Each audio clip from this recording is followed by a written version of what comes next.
হর হর মহাদেব।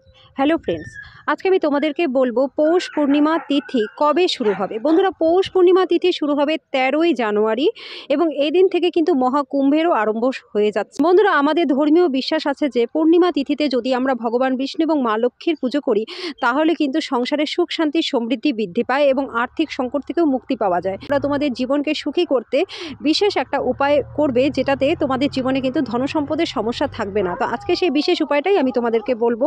পৌষ পূর্ণিমা তিথি শুরু হবে 13ই জানুয়ারি বিকেল 5টা 3 মিনিটে এবং পৌষ পূর্ণিমা তিথি শেষ হবে 14ই জানুয়ারি রাত 3টা 56 মিনিটে।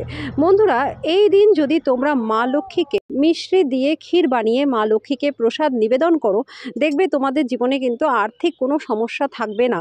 এবং তার সাথে মা লক্ষ্মীর একটা বিশেষ মন্ত্র তোমরা যদি পাঠ করো, দেখবে তোমাদের জীবনে সমস্ত আর্থিক সমস্যার সমাধান হয়ে যাচ্ছে। যে যেদিক থেকেই আর্থিক সংকটে জর্জরিত রয়েছো তাদের কিন্তু যে কোনো দিক থেকে অর্থের জোগাড় হয়ে যাবে এবং তোমাদের সমস্যাও কিন্তু দূর হয়ে যাবে। এই মন্ত্রটা হলো ওম হ্রিম শ্রী ক্রিম ক্লিম শ্রী লক্ষ্মী মম গৃহে ধনপুরে ধনপুরে চিন্তায় দূরে দূরায় স্বাহা।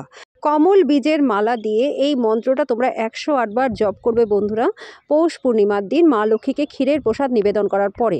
দেখবে বন্ধুরা, কিছুদিনের মধ্যেই কিন্তু তোমাদের আর্থিক সমস্যার সমাধান হয়ে যাবে। যে কোনো দিক থেকে তোমাদের অর্থ প্রাপ্তি কিন্তু হবে।